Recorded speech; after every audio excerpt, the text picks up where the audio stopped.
Okay, we're ready to start our next talk. Please.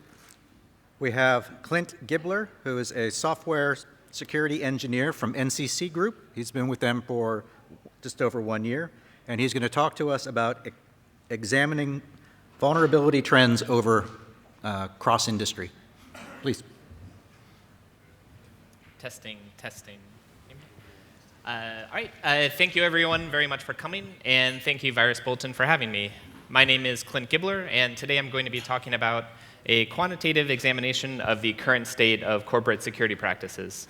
I tried to make the talk name as boring and generic as possible so that the people who came were definitely interested. So thanks. At a high level, this talk is about examining vulnerability trends across many companies and a number of industries. But first, some quick motivation. So as security professionals, we tend to know what types of security issues our company faces, and we're constantly hearing about various breaches in the media. But we're numbers people, right? We want hard stats, not anecdotes.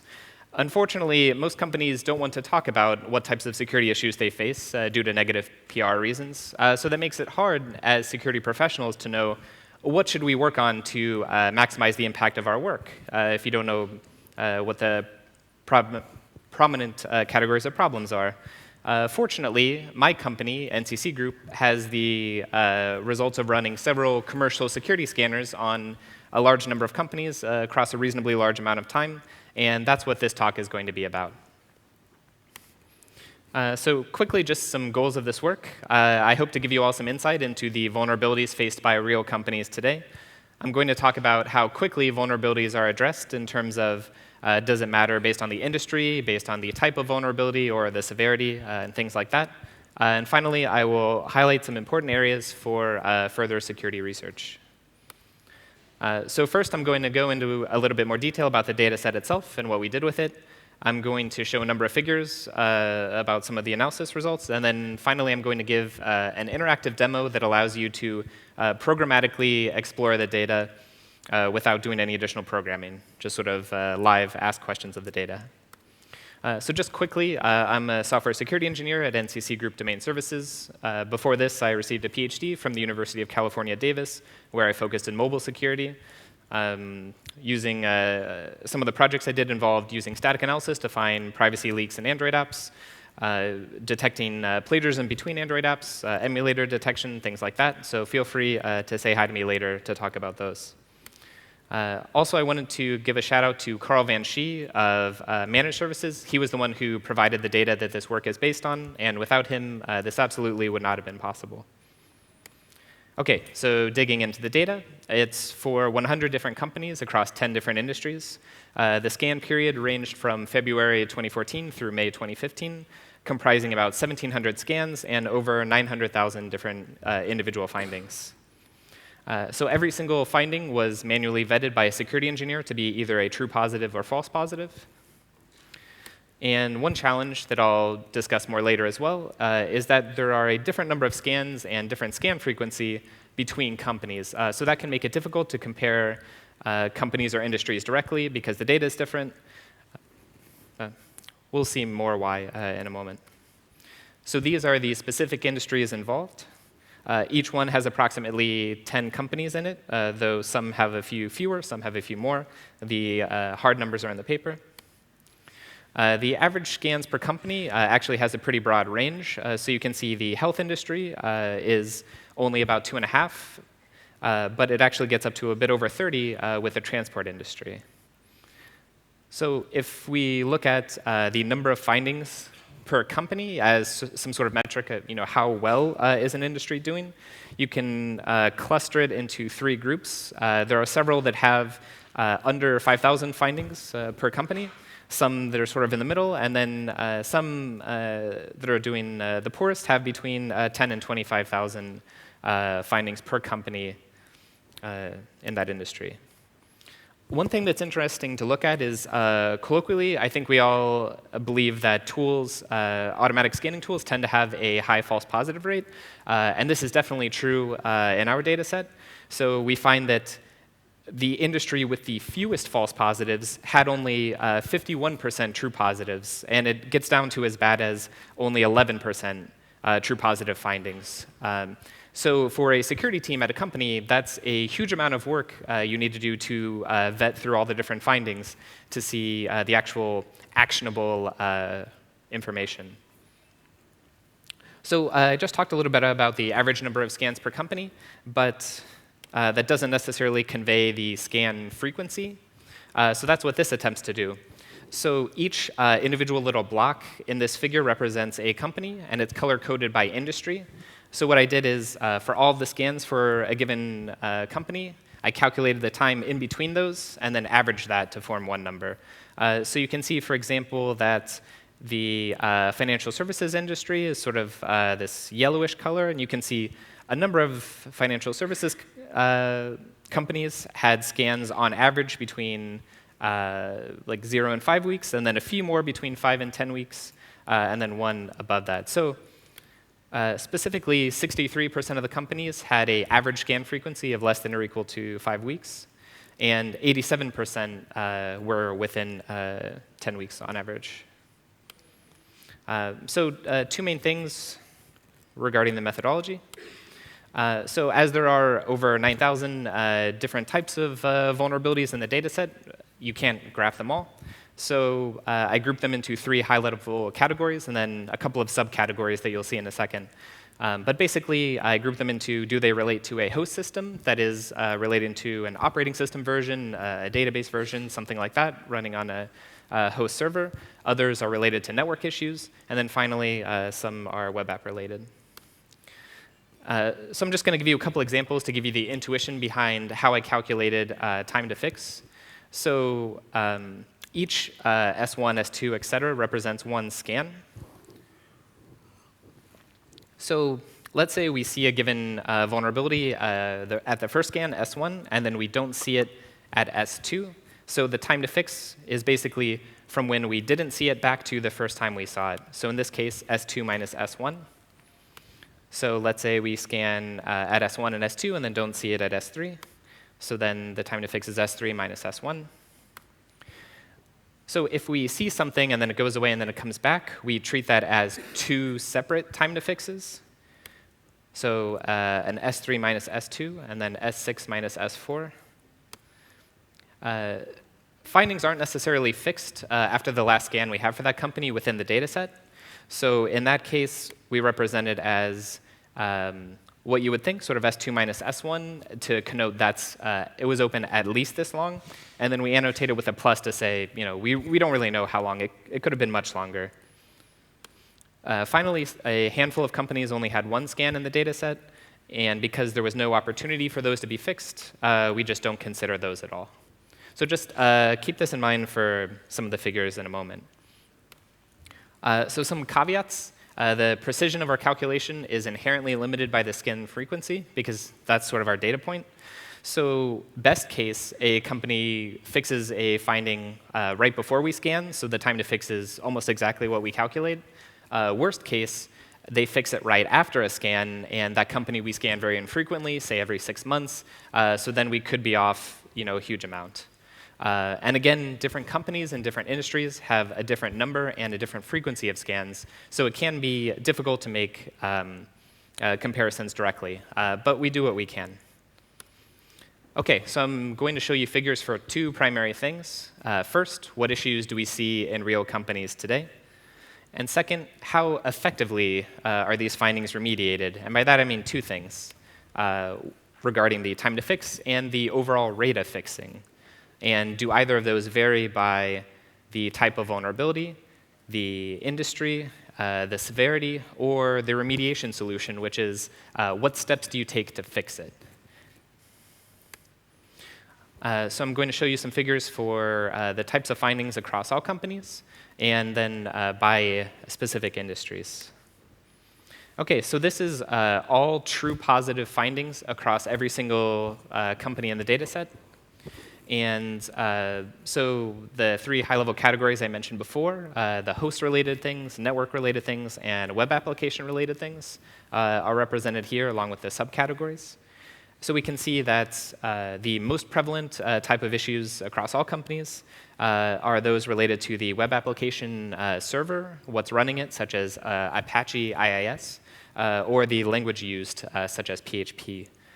Closely behind that, we see network-related issues, such as those relating to PKI, SSH, and SSL are the next most prevalent. And then third, web application best practice related things, such as not including the secure flag on cookies, things like that. And then finally, general network-related issues. So if we were to look at the financial services industry in particular, the breakdown is slightly different, but the top 4 issues is actually the same, just in a different ordering. In the paper, there's a figure for each different industry. Just due to time, I can't show them all. But something that's interesting to look at is the transport industry, which is actually the most skewed than in any industry, at least in our data set. And what's interesting is nearly all of the issues are related to the web app server and language, and very little anywhere else. So that's kind of interesting. So regarding the time to fix, I'm going to show you some figures for relating to the category of the findings, the severity as approximated by CVSS score, and finally the remediation solution, that is, how are they fixed? OK, so this is an empirical cumulative distribution function graph, which sounds very intimidating, but it's not. So here's how to read it. So on the x-axis, we have the time to fix in weeks. And in the y-axis, we have the fraction of findings resolved. So let's look at an example of what that means. So if we go to x equals about 20, and then y equals about 0.3, what that means is for this figure, which is all host-related findings, and that line represents the IT industry. So within 20 weeks, the IT industry fixes approximately 30%, 0.3, of all host-related issues. So essentially, each of these lines is monotonically increasing. That is, as the number of weeks increases, the number of things increases.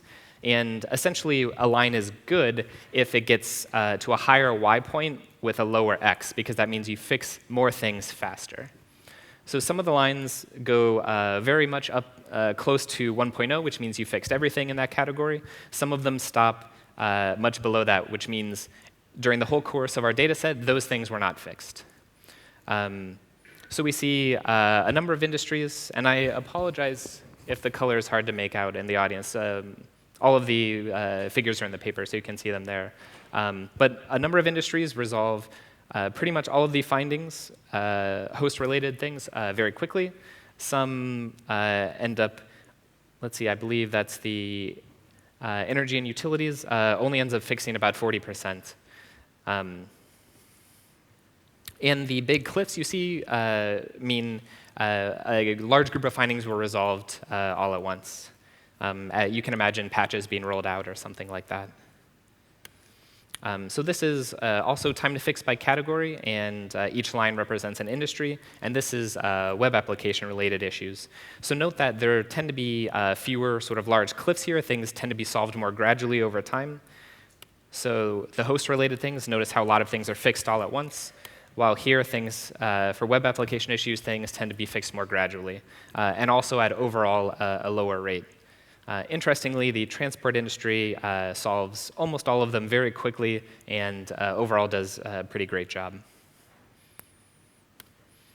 OK, so let's look at the time to fix by CVSS score, which means basically severity.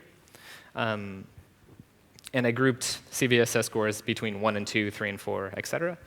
So one thing that's interesting to note is that if you look between x equals like 0 to 10, so sort of at the beginning, within the first 10 weeks, findings are not necessarily resolved faster just because they have a higher severity.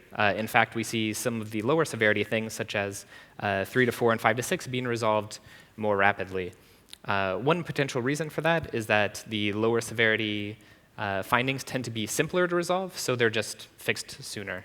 But we can see, as time goes on, towards the end, the most severe findings, that is, those with CVSS of 9 to 10, are resolved at a higher rate eventually. But in the beginning, the higher CVSS scores the most severe things are actually not necessarily fixed the most quickly, which is interesting. OK, so looking at time to fix by remediation solution, that is, what do you have to do to fix it? This figure is mostly showing things that involve updating packages or software, things like that.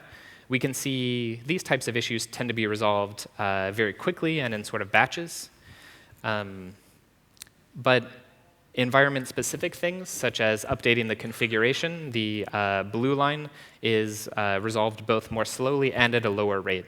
So the takeaway from this figure is that just applying patches or applying updates tends to be done at overall a high rate and relatively quickly, while environment-specific solutions take a bit more time and tend to be less likely to be resolved.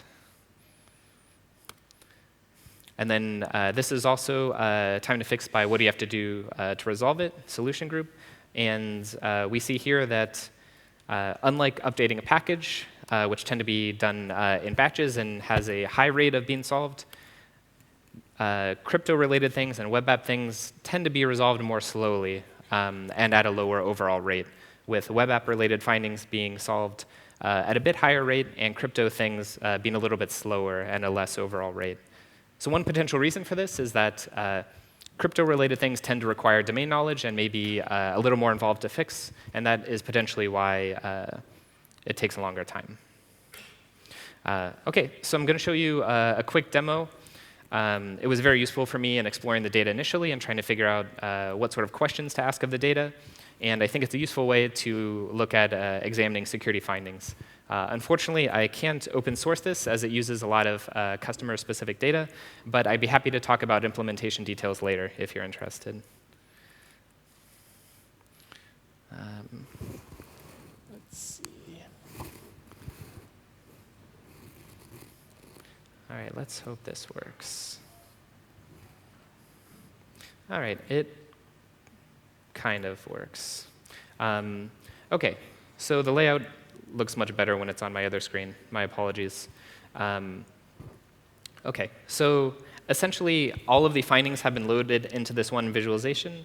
And you can actively filter by the vulnerability type, whether it's a true positive or false positive, the CVSS score, and industry and what solution. I should have practiced on this resolution because it looks much nicer on the other screen. OK, so let's say we want to look at issues in the financial services industry specifically. So you can see everything is updating. And let's say we want to look at just true positive issues. So now, for that specific industry, we can see that these are the types of true positive issues. So if instead we wanted to say something like, show me all of the, I don't know, the most severe findings, let's say of CVSS score 9 and 10. And I don't know, maybe true positive as well. So we can see, let's see, I think I may have. Yeah, they're kind of small. So here's, across all industries, the most severe types of findings. And if you wanted to, say, look at specific industries, you could do that as well. So you could imagine adding to this also a filter for what tool and what mode of what tool was used to find these results, so that you could say, which tool is giving me the most value, which one is finding all the true positives, which one has a high false positive rate, and things like that. If you wanted to focus your efforts on resolving the most serious findings as soon as possible, you could look at which recommended solution is fixing the largest number of things for my specific company. And feel free to ask me questions about this. I'll click on things for you if you want later. So I'm just going to quickly reiterate some key takeaways. So across all companies, the most prevalent findings are those related to the web app server or language, that is what's running the web app or the language it's written in, crypto-related network issues such as PKI, SSH, or SSL, web app best practices, or just general network-related issues. There were some things we expected to be true, but they're actually confirmed by the data. The first is that managed services, that is companies that review findings for you and give the actionable results back to the company, are quite valuable in practice, as the false positive rate by industry tends to be between 50 and 90%, which is a huge amount to sort through yourself. Regarding the solution groups, that is the steps to take to fix things, issues that require updating a language or package tend to be resolved both quickly and at a high rate, while environment-specific solutions, such as updating configuration, tends to be slower to be resolved and more likely to be left unresolved. And crypto-related things are the lowest likelihood of being resolved at the end of the day, between 70 and 80%. And next, there were some takeaways that surprised us a little bit. So as you would expect, a large percentage of findings is addressed in the first 10 to 20 weeks. And as you would expect, it tapers after 30 weeks. But we actually saw a number of findings resolved after 50 weeks, which I thought, as a company, you would just sort of stop caring after a certain amount of time of not fixing something. But things actually were resolved after quite some time. And at least within the first 10 weeks, there does not appear to be a strong correlation between the CVSS score and the time to fix. But overall, at the end of the day, higher CVSS findings tend to be resolved at a higher rate. There's actually a pretty big disparity, 20 to 40% between industries of the percent fixed for both web app and network-related findings. So thank you all very much for your time. You can email me there, read other papers I've written there, or follow me on Twitter. I've tweeted like 4 times, but maybe I will more if you follow me. But no promises. Thank you.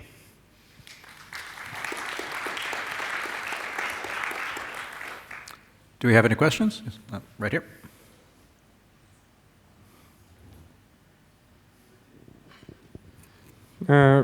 One question about these cases that were resolved.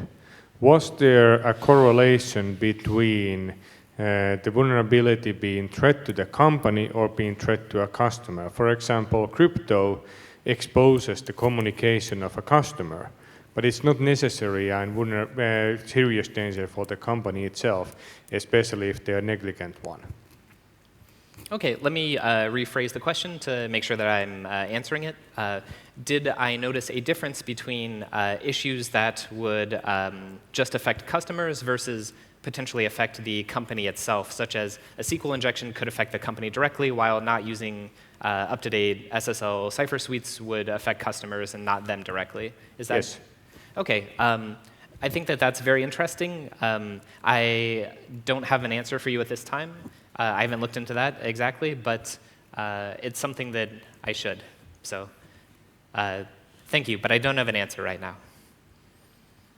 It's coming, Jeanette.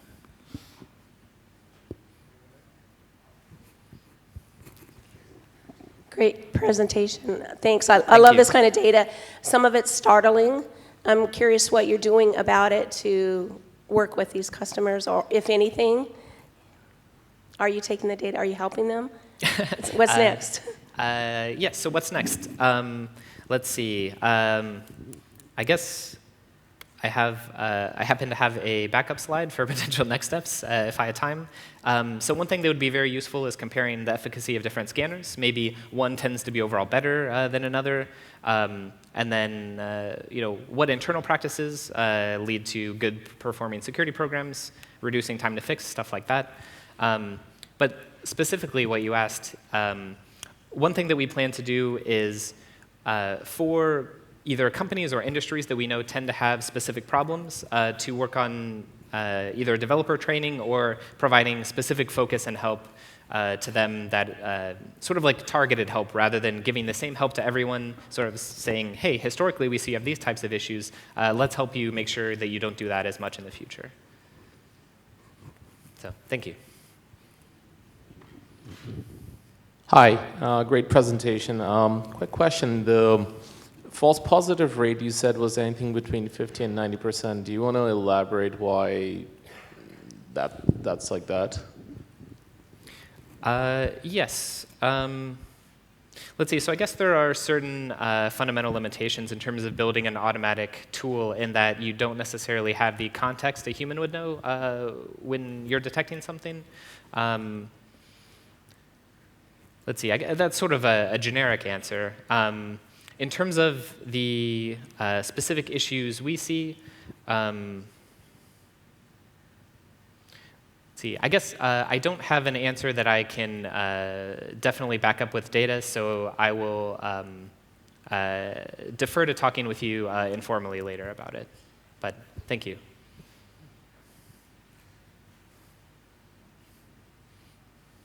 I have a question for you.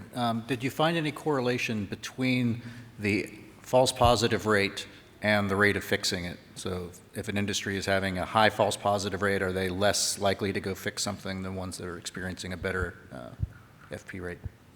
Oh, that's a good question. So because of the services my company offers, the findings that the customer receives are only true positives, so they would actually never even see any of the false positives. So I don't believe there would be a difference in any of our customers in terms of their behavior.